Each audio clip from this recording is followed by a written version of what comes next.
오늘의 만나 12번째 시간입니다. 예수 그리스도께서 이 땅에 오신 이유 5번. 자, 우리 계속해서 예수님께서 이 땅에 오신 이유가 무엇인가에 대해서 말씀을 나누고 있습니다. 우리 지난주에 예수님은 이 땅에 임마누엘의 완성을 위하여 오셨다라는 이 시리즈를 시작하였습니다. 예수 그리스도의 나심을 임마누엘이라 하는데, 예수님이 이 땅에 오신 이유는 임마누엘의 완성을 위하여 오셨다라는 말씀을 드리면서 이 임마누엘의 완성은 총 8단계로 나눌 수 있다라고 말씀드렸습니다. 지난번에 그 임마누엘의 첫 번째 단계로 창조주께서 어떻게 만물과 인생과 임마누엘을 시작하셨는가에 대해서 말씀을 드렸고요. 오늘은 그 두 번째 임마누엘의 완성을 위하여 오셨다, 그 두 번째 단계에 대해서 함께 하나님 말씀을 묵상하도록 하겠습니다. 오늘의 본문 말씀입니다. 이사야서 7장 14절. 그러므로 주께서 친히 징조를 너희에게 주실 것이라. 보라, 처녀가 잉태하여 아들을 낳을 것이요 그의 이름을 임마누엘이라 하리라. 마태복음 1장 23절. 보라, 처녀가 잉태하여 아들을 낳을 것이요 그의 이름은 임마누엘이라 하리라 하셨으니, 이를 번역한즉 하나님이 우리와 함께 계시다 함이라. 한 구절 더 보겠습니다. 요한계시록 21장 3절에서 4절. 내가 들으니 보좌에서 큰 음성이 나서 이르되, 보라, 하나님의 장막이 사람들과 함께 있음에 하나님이 그들과 함께 계시리니 그들은 하나님의 백성이 되고 하나님은 친히 그들과 함께 계셔서 모든 눈물을 그 눈에서 닦아주시니 다시는 사망이 없고 애통하는 것이나 곡하는 것이나 아픈 것이 다시 있지 아니하리니 처음 것들이 다 지나갔음이로라. 아멘. 천지 창조 후에 시작된 하나님과 우리 피조물과의 임마누엘이 선악과 사건으로, 범죄함으로 말미암아 깨어졌고, 예수 그리스도가 이 땅에 오심으로 임마누엘의 역사가 이제 본격적으로 이제 진행이 되는 그런 역사가 이 땅에 나타났습니다. 그리고 그 임마누엘의 마지막 단계에 가면 바로 오늘 우리가 본문으로 읽었던 요한계시록 21장 3절처럼요. 하나님의 장막이 사람들과 함께 있음에 하나님이 그들과 함께 계시리니, 그리고 하나님은 우리 인생과 함께 계셔서 인간에게 죄로 말미암아 들어온 모든 눈물과 탄식, 또 질병과 사망, 이 고통과 환난들을 다 없애시고 다시금 하나님 창조주께서 우리 인생과 피조물과 임마누엘이라는 마지막 단계에 이르게 될 것을 말씀하는 본문입니다. 임마누엘의 시작과 끝, 이 8단계는요, 제가 지난주에 이렇게 간단하게 설명을 드렸고요. 오늘은 이 두 번째 단계를 살펴볼 시간입니다.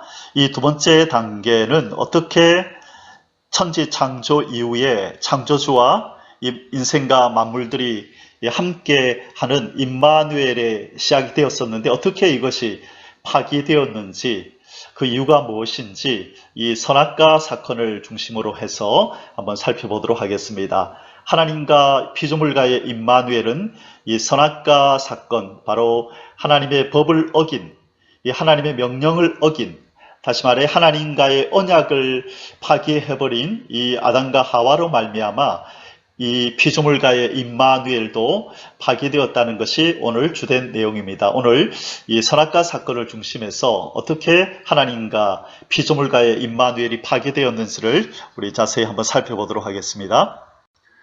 사랑하는 성도 여러분, 이 선악과의 의미, 또는 하나님께서 왜 선악과를 만드셨는가, 이 질문에 대한 여러 가지 답이 나와 있고 또 들어왔고 또 읽어왔습니다. 그러나 우리가 이 임마누엘이라는 이 관점에서 하나님과 피조물이 함께 하는 것이 임마누엘인데, 어떻게 이 임마누엘이 파괴되었는가라는 관점에서 이 선악과 사건을 이렇게 한번 살펴보면, 이 선악과를 하나님께서 만드신 이유가 무엇인지를 좀 더 깊게 또 좀 더 자세히 알 수 있습니다. 그래서 이번 시간에는 바로 이 선악과 사건으로 말미암아 이 임마누엘이 파괴되고, 그 다음에 하나님 존전에서 쫓겨나는 인간, 그리고 이 선악과 사건이 의미하는 것이 무엇인가라는 것을 좀 더 원어를 좀 살펴보면서 한번 묵상해 보도록 하겠습니다. 성경 구절을 한 구절 보겠습니다. 창세기 3장 23절에서 24절. 여호와 하나님이 에덴 동산에서 그를 내보내어 그의 근원이 된 땅을 갈게 하시니라. 이같이 하나님이 그 사람을 쫓아내시고 에덴 동산 동쪽에 그룹들과 두루 도는 불칼을 두어 생명나무의 길을 지키게 하시니라. 아멘. 오늘 하나님께서 왜 아담과 하와를 에덴 동산에서 쫓아내는 장면이 나옵니까? 우리는 이 질문에 대해서 보통 그렇게 답하지요. 죄를 지었기 때문입니다. 하나님께서 먹지 말라고 하는 이 선악과를 따먹고 하나님 앞에 죄를 지었기 때문에 하나님으로부터 이렇게 벌을 받아 쫓겨났습니다 라고 우리가 그렇게 듣고 또 말하고 읽어왔습니다. 그러나 엄밀히 따지면, 성경적으로 말하면 바로 이들은 하나님과의 언약을 파기하였기 때문입니다. 죄를 지었다는 말의 또 다른 표현은 하나님과의 언약을 파기하였다라고 우리가 말할 수 있습니다. 자, 그러면 이 언약을 파기했다는 말이 무슨 뜻인가, 이 부분을 우리 한번 좀 더 깊이 살펴보도록 하겠습니다. 사랑하는 성도 여러분, 성경을 특별히 창세기를 자세히 읽어보신 분들은 이 내용을 알고 알아차리셨을 텐데요. 그러나 아직도 많은 분들이 이 부분을 잘 모르고 계셔서 잠시 좀 설명을 드리고자 합니다. 창세기 1장과 2장의 차이를 혹시 여러분 알고 계십니까? 좀 더 이해를 돕기 위해서 힌트를 드리자면, 창세기 1장과 2장에 나타나는 하나님의 이름의 차이를 혹시 알고 계십니까? 예. 창세기 1장 1절부터 2장 4절까지는 우리 첫째 날부터 일곱째 날까지의 이 창조 기사가 나옵니다. 근데 이 창세기 1장 1절로 2장 4절까지에 나타나는 하나님의 이름은 바로 엘로힘입니다. 우리 성경에 보면 하나님이 가라사대 빛이 있으라 하심에 빛이 있었고 하나님이 보시기에 좋았더라. 계속해서 하나님이 그렇게 하나님의 이름을 소개하고 있습니다. 그것은 바로 엘로힘, 히브리어로 엘로힘, 이 전능한 하나님이라는 이름으로 나타내고 있습니다. 그런데 창세기 2장 5절부터 25절, 창세기 2장 이제 5절 이하에부터 보면 하나님의 이름이 바뀝니다. 그냥 하나님이 아니라 여호와 하나님이 이렇게 나옵니다. 자, 히브리어로는요, 예흐바 엘로힘. 이 여호와라고 하는, 우리가 잘 아는 이 여호와라는 이름을 앞에다 붙여서 여호와 하나님이라고 이렇게 명기하고 있다는 것입니다. 우리가 잘 아는 바와 같이 여호와라는 것, 이 이름의 뜻은요, 언약을 지키시는 하나님이라는 뜻입니다. 왜 갑자기 창세기 2장 5절 이하부터 이 여호와라는 이름으로 하나님께서 이렇게 당신의 이름을 나타내고 있을까요? 바로 이 창세기 2장 5절 이하에 하나님께서 아담을 흙으로 지으시고 그리고 하나님께서 아담과 언약하시는 장면이 나타나기 때문입니다. 창조주 하나님은 또 피조물과 특별히 인간과는 언약 관계 속에서 만나시겠다는 것입니다. 그래서 우리가 성경을 구약, 신약 이렇게 말씀하고 옛 언약, 새 언약 이렇게 또 표현하죠. 그래서 성경에 보면은 아담 언약, 노아 언약, 아브라함 언약, 다윗 언약이란 말을 참 많이 씁니다. 그런데 하나님께서 아담과 언약을 하였는가라는 부분에 대해서는 많은 분들이 하지 않았다라고 자꾸 얘기를 합니다. 왜냐하면 이 창세기에는 하나님과 아담이 언약을 맺었다는 부분이 나오지 않거든요. 그러나 구약에서 뒷부분에 가면 그 부분이 나옵니다. 그래서 여기서는 하나님의 이름이 창세기 1장과 또 2장에 다르게 나타난다. 더 엄밀히 더 정확하게 말씀드리자면 창조기사, 첫째 날부터 일곱째 날까지 천지를 창조하는 그 기사에는 하나님의 이름이 엘로힘으로 나타나고, 그 이후에 인간을 흙으로 지으시고 선악과를 통하여 언약을 맺으시는 장면부터 하나님이 여호와 하나님, 예흐바 엘로힘으로 나타난다는 것 기억해 주시면 많은 도움이 되겠습니다. 자, 그러면 하나님께서 아담과 언약을 맺었다는 내용이 어디 있는가? 우리 이 구절을 한번 살펴보겠습니다. 바로 구약 성경 호세아서 6장 7절입니다. 호세아서 6장 7절에 보면 이런 말씀이 있습니다. 그들은 아담처럼 언약을 어기고 거기에서 나를 반역하였느니라. 여기에 분명히 이 범죄한 이스라엘 백성을 향하여 호세아 선지자를 통하여 책망하시면서 너희들은 너희 조상 아담처럼 언약을 어겼다 라고 지금 말씀하고 있다는 것입니다. 분명히 성경은 하나님과 아담이 언약하였었다고 말씀하고 있다는 것입니다. 그러면 그 언약의 내용이 무엇이며 그 언약을 지켰을 때 상은 무엇이며 언약을 어겼을 때의 벌은 무엇인가에 대해서 우리가 살펴볼 필요가 있습니다.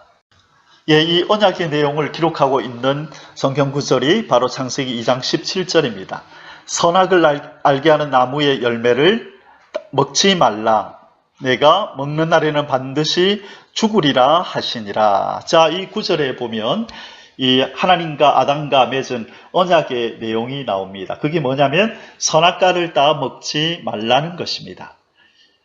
그러니까 무엇이냐면 선악과를 다 먹지 말라는 내 말에 절대적으로 순종하면 내가 너에게 영원한 생명을 주고 나의 의로운 백성으로 인정할 것이고 네가 이것을 따먹는 날에 곧 내 언약을 어기고 내 법을 어기는 날에는 너는 정령 죽으리라. 죽음이 준비되었다는 것입니다. 절대 순종을 전제로 해서 지키면 영원한 생명 그리고 하나님의 의로운 백성이 되는 영생을 주시는 것이고 이것을 파기하고 어기면 사망에 이르게 되리라 라고 말씀하셨다는 것입니다. 그래서 우리 웨스트민스터 신앙 고백서 또 소요리 문답 이런 교리서에 보면요 바로 이 하나님의 명령 선악을 알게 하는 나무를 열매를 먹지 말라라는 이 말씀이 바로 인간에게 최초로 선포된 율법이다. 하나님의 법이다. 그렇게 말씀하고 있습니다. 여러분 이걸 기억하십시오. 하나님의 언약은 이 법을 통하여 이루어집니다. 하나님의 법을 선포하시고 그리고 그 대상인 인생들이 이 법을 지키면 하나님께 복을 받고 하나님의 백성이 되는 것이고 그렇지 않고 이 법을 어겨버리고 언약을 파기해버리면 하나님과의 임마누엘 관계가 파괴되고 하나님의 존전에서 쫓겨나고 영원한 심판과 저주로 들어가게 된다는 것입니다. 자, 그렇다면 하나님께서 선포하신 율법을 어긴다는 것, 하나님과 맺은 이 언약을 파기한다는 것이 어떤 의미가 있는가? 하나님과 인간 사이에 어떤 의미가 있는가? 왜 하나님은 율법을 어긴 자, 이 언약을 어긴 자를 자기의 존전에서 쫓아내고 그들과 임마누엘 할 수 없는가라고 하는 것이 바로 이 율법이라고 하는 히브리어 단어의 그 의미가 있습니다. 자, 이 율법이라는 것은요, 히브리어로 다트라고 하는데요. 우리가 잘 알다시피 우리가 사용하고 있는 한자가 상형 문자이죠. 마찬가지로 히브리어는 상형 문자입니다. 그래서 각각의 알파벳이 어떤 의미를 가지고 있다는 것입니다.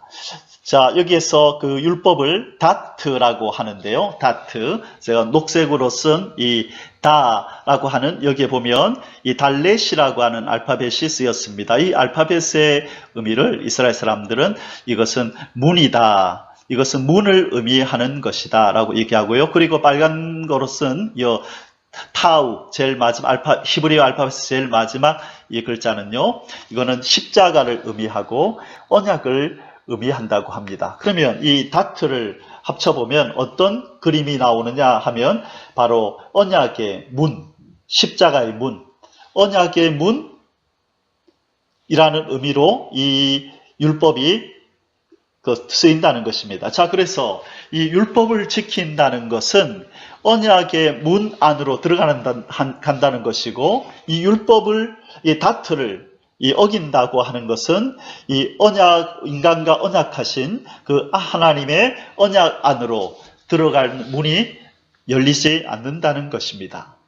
여러분, 이것은 인간이 만들어낸 말이 아니라 이 히브리 학자들은 이건 하나님이 특별히 하나님의 선민인 이스라엘 백성을 위하여 고안하신 특별한 언어다. 이 한 알파벳 하나하나마다 하나님께서 담고 싶으신 하나님께서 전달하고 싶으신 의미를 충분히 담아 놓으셨다. 그래서 이 하나님의 율법, 법이라고 하는 이 다트라는 이 단어에 사용하신 알파벳 속에서도 이런 하나님의 메시지가 담겨 있다는 것입니다. 그래서 하나님이 선악과를 만드시고 따먹지 말라라는 법을, 이 문을 선포하셨다는 것입니다. 그래서 아담과 하와가 이 하나님의 이 율법, 이 언약의 문을 그대로 순종하였더라면 바로 이 언약의 문을 통하여서 언약의 하나님이신 하나님께로가 영원한 생명을 얻는 의의 백성이 될 수 있었다는 것이죠. 왕이신 하나님의 백성이 될 수 있었다는 것이죠. 그러나 아담과 하와가 바로 언약의 문인 율법, 첫 번째 율법, 선악과를 따먹지 말라는 이 법을 파기함으로 문이 깨어진 것입니다. 그래서 그 인생들은 언약의 문을 통하여 언약의 하나님 여호와 하나님께로, 언약의 하나님께로 나아갈 수 없고 범죄한 이 인생은 하나님의 거룩하신 존전에서 쫓겨나게 된 것입니다.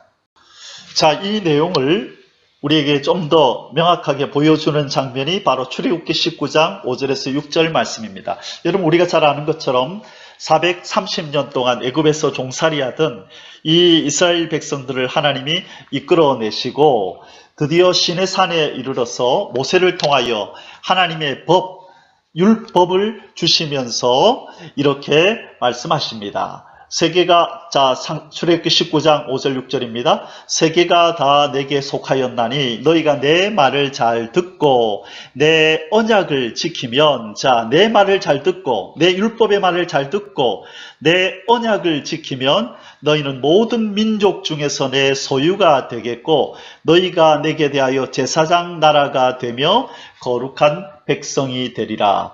너는 이 말을 이스라엘 자손에게 전할지니라. 자, 모세를 통하여 이스라엘 백성이 이렇게 전하랍니다. 내 말, 내 율법, 내 언약을 지키면 너희들은 내 소유가 되고 거룩한 내 백성이 되리라. 만일 이 언약을 파기하면 너희들은 내 백성이 되지 못한다. 내 앞에 있지 못한다. 임마누엘이 깨어진다.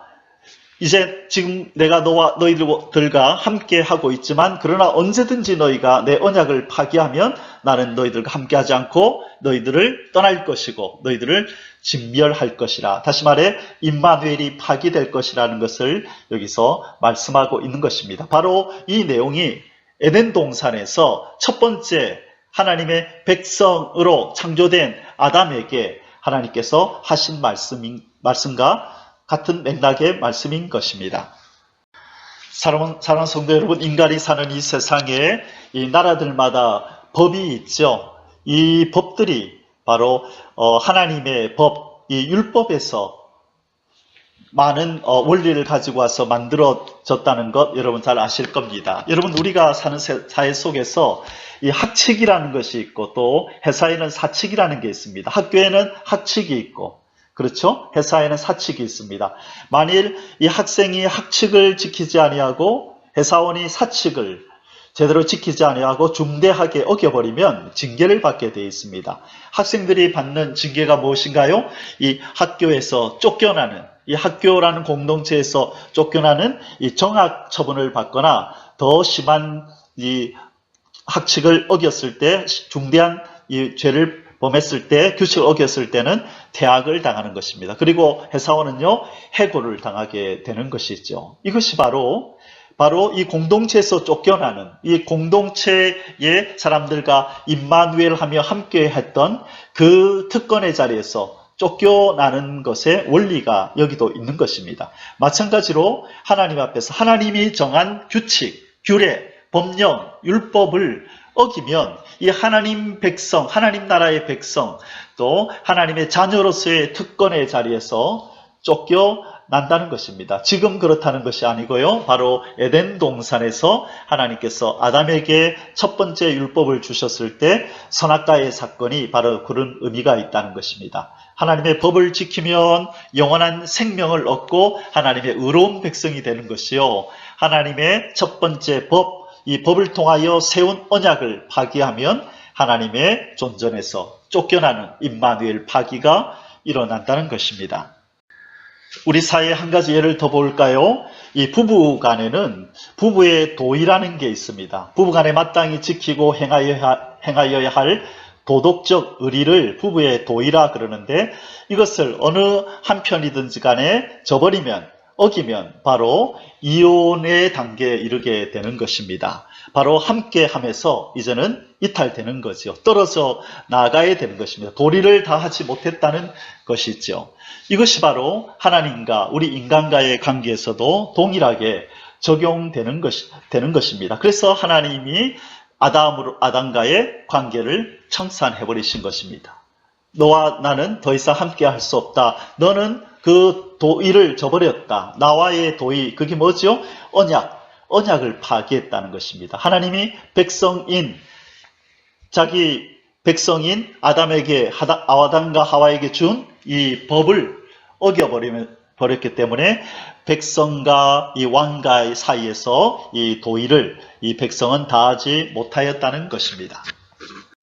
자, 이 언약을 파기한 이스라엘 백성을 향하여 하나님께서 얼마나 진노하시는지 우리 한 두 구절 살펴보겠습니다. 먼저 출애굽기 32장 9절 10절 말씀입니다. 이 내용은 이 금송아지를 이스라엘 백성들이 만들어서 이렇게 섬긴 후에 하나님께서 지금 진노하시는 장면입니다. 여호와께서도 모세에게 이르시되 내가 이 백성을 보니 목이 뻣뻣한 백성이로다. 그런즉 내가 하는 대로 두라. 내가 그들에게 진노하여 그들을 진멸하고 너를 큰 나라가 되게 하리라. 자, 하나님 뭐라 그러세요? 내가 하는 대로 두라. 내가 그들에게 진노하여 그들을 진멸하고 너를 큰 나라가 되게 하리라. 하나님께서 이들에게 진노하여 진멸해 버리겠답니다. 하나님의 백성됨에서 끊어내 버리겠다는 것입니다. 그들과 동행하는 임마누엘에서 이제는 이것을 끊어내 버리고 더 이상 임마누엘 하지 않으시겠다라고 이렇게 심각한 말씀을 하고 있습니다. 우리가 잘 아는 것처럼 이때 예수 그리스도, 중보자이신 예수 그리스도의 모형인 모세가 생명을 걸고 하나님 앞에 중보함으로 말미암아 하나님의 진노를 누그러뜨렸던 것 우리는 기억합니다. 그러나 이 언약을 어길 때 하나님과의 자기 백성들과의 임마누엘이 파기된다는 것을 바로 여기에서 보여주고 있는 것입니다. 바로 이 사건이 에덴 동산에서 하나님과 아담 사이에 일어났던 것입니다. 하나님과 이스라엘 백성과의 이 임마누엘이 파기될 뻔했던 사건이 또 한 번 있었었죠. 민수기 14장이었습니다. 이 12명의 정탐꾼을 가나안 땅에 들여보낸 후에 이 여호수아 갈렙 두 사람을 제외한 10명의 정탐꾼이 이 부정적인 보고를 하고 이스라엘 백성은 하나님과 모세를 향하여 원망하면서 모세를 죽이려고 덤벼듭니다. 그때에 하나님께서 이스라엘 백성들에게 하시는 말씀입니다. 민수기 14장 11절에서 12절 여호와께서 모세에게 이르시되 이 백성이 어느 때까지 나를 멸시하겠느냐? 내가 그들 중에 많은 이적을 행하였으나 어느 때까지 나를 믿지 않겠느냐? 내가 전염병으로 그들을 쳐서 멸하고 너에게 그들보다 크고 강한 나라를 이루게 하리라. 자, 하나님 뭐라 그러세요? 내가 전염병으로 그들을 쳐서 멸해버리겠다. 멸망시켜버리겠다라고 너무나 무서운 경고를 하고 계신 것입니다. 언약을 파기하는 자는 하나님 앞에서 쫓겨납니다. 하나님과의 임마누엘에서 이 단절이 이루어지고 이제 더 이상 임마누엘이 없다는 것입니다. 이 사건이 바로 에덴 동산에서 하나님과 인간 사이에 일어난 것입니다. 사랑하는 성도 여러분, 왜 이렇게 하나님께서 이 이스라엘 백성을 향하여 진노하고 있으십니까? 이 언약을 파기한 이스라엘 향하여 왜 이렇게 진노하실까요? 바로 이 언약을 파기한 이스라엘을 통하여 바로 우리의 선조 아담과 하나님 사이에 어떤 일이 있었는지를 지금 보여주는 것입니다. 바로 하나님과 우리 죄인인 인간 사이가 바로 어떠한 사이인지를 하나님 보여주고 있는 것입니다. 바로 이스라엘 백성을 향한 이 언약을 파기한 이스라엘 백성을 향한 진노와 분노는 바로 아담과 그의 후손된 우리 인간을 향한 진노와 분노인 것입니다. 우리는 다 이스라엘 백성들처럼 하나님의 언약을 파기하고 이렇게 죄를 범하고 있었다는 것입니다. 그러나 바로 우리 하나님께서 이대로 내버려 두면 이 하나님의 분노와 진노 가운데서 진멸당할 수밖에 없었던 인간을 위하여 이제 하나님께서 구원의 손길을 내미시겠다고 하나님께서 약속하신 것입니다. 그것이 바로 여자의 후손에 대한 약속입니다. 바로 창세기 3장 15절, 우리 원시복음이라고 하는 이 내용이죠. 창세기 3장 15절, 내가 너로 여자와 원수가 되게 하고 너의 후손도 여자의 후손과 원수가 되게 하리니 여자의 후손은 내 머리를 상하게 할 것이요 너는 그의 발꿈치를 상하게 할 것이니라. 자, 여기에 희미하게 여자의 후손으로 구원자, 하나님의 독생자 예수 그리스도가 이 땅에 오실 것을 말씀하고 있습니다. 구원자가 오신다는 것입니다. 그러면 이분이 오셔서 무슨 일을 하실 것인가?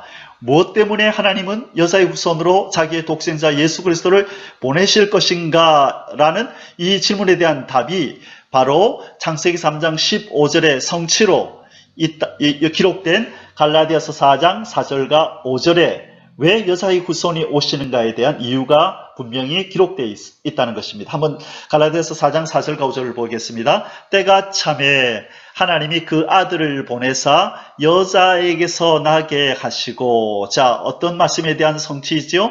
창세기 3장 15절. 그런데 여자에게서 나게 하셨다, 여자의 후손으로 오게 하신 이유가 뭐냐는 거예요. 그것이 바로 율법 아래에 나게 하셨다. 왜?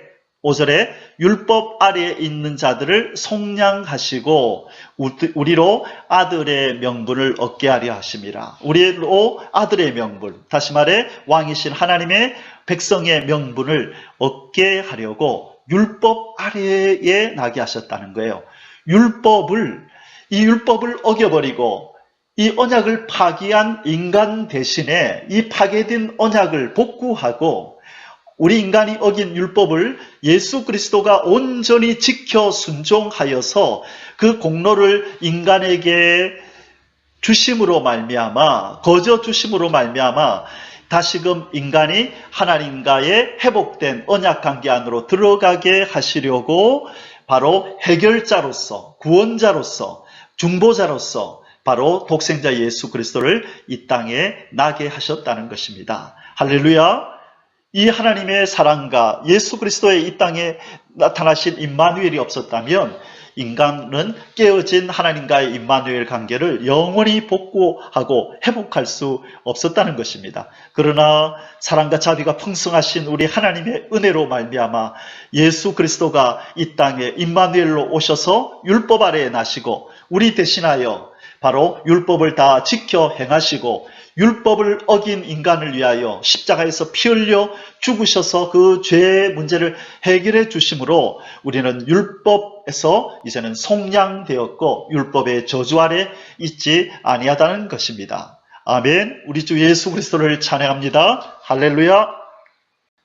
바로 이 내용을 사도 바울은 이 로마서 8장 이 왕관 중에서도 이 성경 66권 중에서 우리는 로마서를 우리 신학자들은 이 왕관이라 표현합니다. 그리고 특별히 이 8장을 왕관 중에서도 이 다이아몬드라고 얘기를 하는데요. 여기는 아주 중요한 복음의 진수가 담겨 있기 때문입니다. 자, 그 로마서 8장 이 3절 4절에 바로 이런 내용이 있습니다. 사도 바울은 이 부분을 아까 갈라디아서 4장 4절 5절 말씀과 연계해서 아주 중요한 지금 복음을 선포하고 있는 것입니다. 8장 3절입니다. 율법이 육신으로 말미암아 연약하여 할 수 없는 그것을 하나님은 하시나니 곧 죄로 말미암아 자기 아들을 죄 있는 육신의 모양으로 보내어 육신의 죄를 정하사 육신을 따르지 않고 그 영을 따라 행하는 우리에게 율법의 요구가 이루어지게 하려 하심이니라. 자, 중요한 말씀이 8장 4절에 나왔죠. 율법의 요구가 우리 인간에게 이루어지게 하려고 그 일을 누가 하셨냐면 바로 하나님이 자기 아들을 이 땅에 보내어서 우리 인간에게 주어진 율법의 요구를 그 아들 예수 그리스도가 성취하도록 이루도록 하셨다는 것입니다. 그래서 그 결과가 어떻게 나타나나요? 갈라디아서 3장 13절에 그리스도께서 우리를 위하여 저주를 받은 바 되사 율법의 저주에서 우리를 속량하셨나니 기록된 바 나무에 달린 자마다 저주 아래 있는 자라 하였습니다. 제가 오늘의 만나 1편에서 이 말씀을 예수 그리스도의 두 가지 순종이라는 제목으로 간략하게 한번 설명해서 올려놓았었습니다. 자, 예수님은 이 율법과 관련하여, 이 하나님의 이 법과 관련하여 우리 인간을 위하여 두 가지를 해주셨다는 것입니다. 첫 번째가 바로 인간이 지키지 못하는 이 하나님의 율법을 예수 그리스도가 온전히 다 지켜서 파괴된 언약을 회복하셨다는 것이고, 그리고 두 번째로 하나님의 언약을 파괴하며 지었던 이 죄의 값을 위하여 예수 그리스도가 십자가에 올라가셔서 피 흘려 살찢고 피 흘려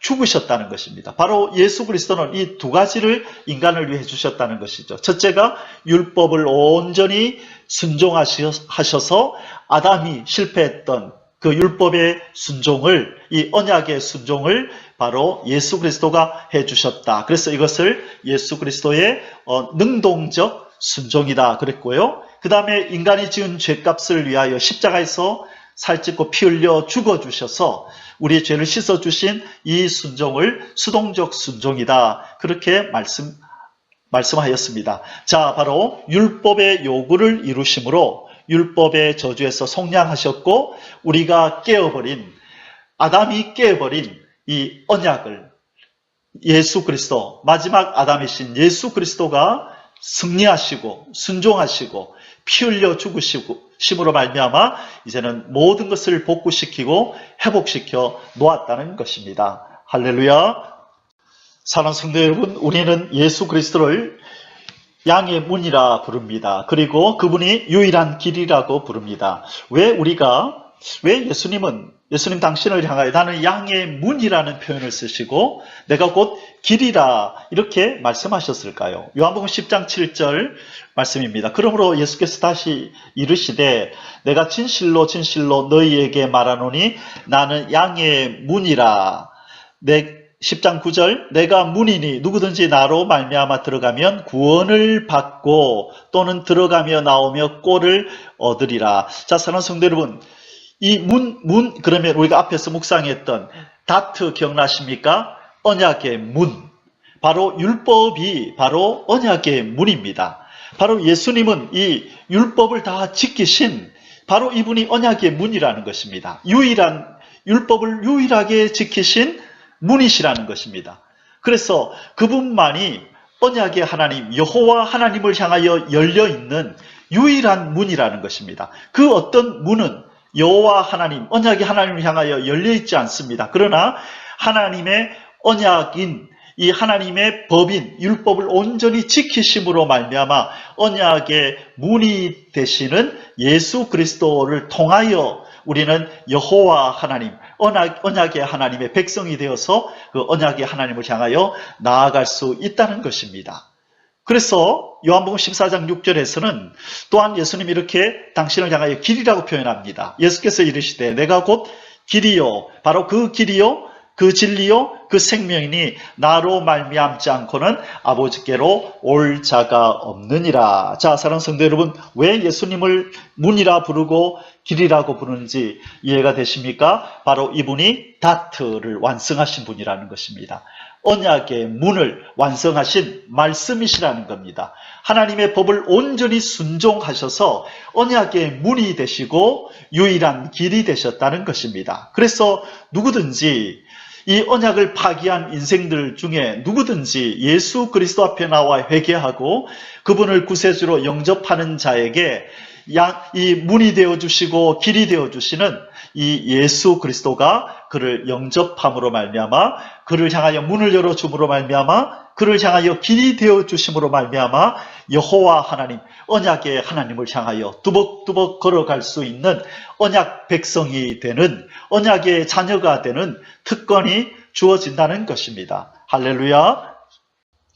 사랑하는 성도 여러분, 잘 아시죠? 하나님께서 이스라엘 백성들이 광야에서 죄를 지었을 때 그 죄를 용서받는 길을 만들어 주셨습니다. 그것이 바로 성막이고, 성막에서 드리는 이 제사를 통하여 죄를 범한 인간이 어떻게 용서받을 수 있는지, 그리고 이 죄인 대신에 양이나 소가 죽어가는 이 제사 제도를 통하여 장차 범죄한 인간들을 대신해서 어린 양, 누군가가 희생 제물이 될 것이라는 것을 그림자로 보여준 바로 이 어떤 예가 바로 이 성막 사건입니다. 근데 우리가 잘 아는 것처럼 이 성막에는 이 저 지성소 안에 계시는 구름 기둥 불 기둥으로 임재해 계시는 하나님 앞으로 나아가는 그 길이 유일하게 하나밖에 없다는 것입니다. 동쪽으로 나 있는 이 유일한 문, 폭이 9m요, 높이가 2m 25라 되는 이 큰 문이 있다는 것입니다. 누구든지 나에게로 오라. 내가 너희들을 향한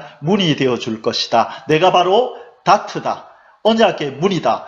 다트, 언약을 완성하고 언약을 다, 율법을 다 지킨 내가 문이다라는 것을 바로 이 성막의 문이신 예수 그리스도를 통해서 우리가 바로 이 진리를 알게 되는 것입니다. 하나님 바로 이 진리를 우리 인간에게 알려주시고자 이 성막의 문을 이렇게 이렇게 네 가지 색깔의 실을 가지고 예수님의 성품을 이렇게 내포하는 이 문을 만들어 놓았던 것입니다. 우리가 다음 기회가 있으면 이 네 가지 실이 의미하는 것이 무엇인가를 한번 또 살펴볼 기회가 있을 것입니다. 사랑하는 성도 여러분, 디모데전서 4장 4절에 보면 이런 말씀이 있죠. 하나님이 지으신 모든 것이 선함에 감사함으로 받으면 버릴 것이 없나니. 아멘. 그렇습니다. 하나님께서 우리 인간에게 참 많은 것들을 주셨습니다.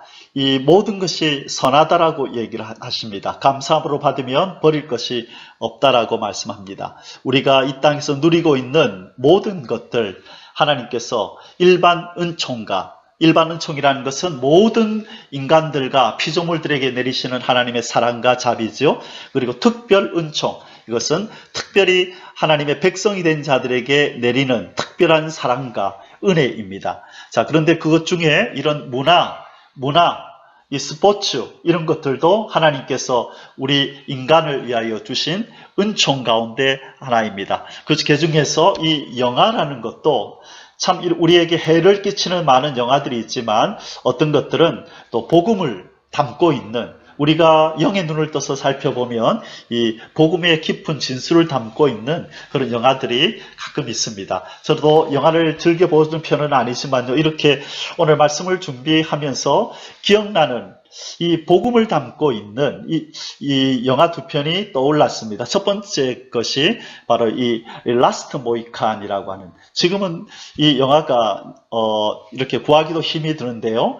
이 내용은 정확하게 생각나지 않지만 바로 이 주인공이 이 사랑하는 여인을 이 악당들에게 이렇게 빼앗기게 됩니다. 이 악당들이 쳐들어와서 이 여인을 납치해서 가는데 이 여인을 구하기 위해서 이 악당을 쫓아갑니다. 그러다가 이 여인을 데리고 어디 동굴로 이제 찾아서 동굴로 피신을 했는데 이 악당들이 동굴 안으로 수십 명이 이렇게 들어오는 것입니다. 혼자서는 당해낼 수가 없었습니다. 그때 기억하기로는 이 모이칸족에 또 어떤 한 남자와 두 사람에서 함께 올라가서 그 남자 친구도 또 자기의 애인을 이렇게 납치당해서 함께 구하러 갔던 그런 내용이었습니다. 그러나 이 남자가 사랑하는 여인을 구출해서 동굴로 피신을 했는데 이 적들이 쫓아옵니다. 이 동굴 안에서 이 두 사람은 이 많은 적을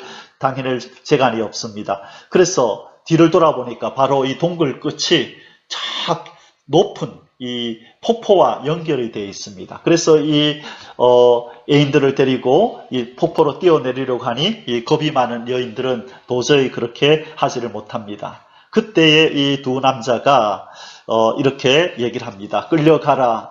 네, 곧 구하러 가겠다. 곧 데리러 가겠다. 끌려가라 하면서 그 여인들을 남겨두고 이 두 남자가 폭포로 뛰어내립니다. 그리고 다시 그 물에서 헤엄쳐나와서 다시 무기를 챙기고 다시 그 적이 있는 곳을 향하여 뛰어 올라가는데 그 장면이 바로 영화의 클라이막스 장면입니다. 이 두 남자가 올라가서 이 적들을 다 무찌르고 빼앗겼던 자기의 애인들을 찾아오는 그 장면이 떠오르면서 바로 하나님께서 범죄한 우리 인간들에게 이 율법의 저주로 말미암아 지옥으로 갈 수밖에 없었던 인간들에게 이 임마누엘을 파기해버린 인간들에게 이제 에덴 동산에서 쫓아내시면서 하나님께서 그렇게 말씀하신 것 같아요. 이 땅에서 나가거라. 내가 곧 너희들을 찾으러 가마. 라고 하시면서 아들 예수 그리스도를 이 땅에 보내셔서 우리를 되찾으셨다. 그렇게 적용이 되었습니다. 우리가 그리고 근래에 상영했던 영화라서 아마 잘 기억하실 것입니다. 이 테이큰이라는 이 영화, 이 사랑하는 이 딸이, 이 남자는 리암 리슨인가요? 이 아주 유명한 이 영화 배우가 이제 경찰 출신이었는데 이 딸이 친구들과 외국에 여행을 갔다가 인신매매범한테 이렇게 잡히게 됩니다.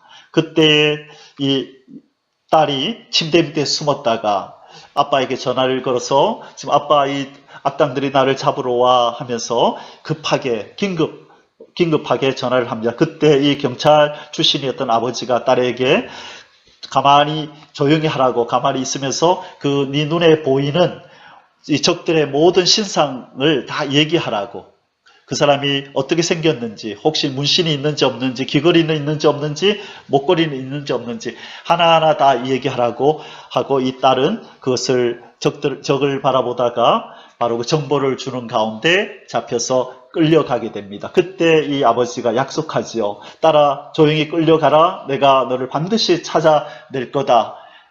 반항하지 말고 끌려가라 라고 말합니다. 그리고 나서 영화가 진행되는 가운데 이 아버지가 이 딸을 찾아서 이 딸이 간 나라에 가서 하나하나 이 정보를 가지고 이 악당들을 이제 추적하기 시작합니다. 그러다가 마지막 이 딸이 팔려가는 그 배 안에서인가요? 이 인신 매매범들한테 팔려가는 여인들이 있는 그곳에 가니 이 마약에 취해 있고 그리고 완전히 이렇게 포박되어 있는 이 딸을 발견하고 딸을 깨워서 이제 마주칩니다. 그때 이 딸이 하는 말이 있죠. 아빠 꼭 나를 찾으러 올 줄 알았어 라고 하면서 이렇게 부둥켜 안고 웁니다.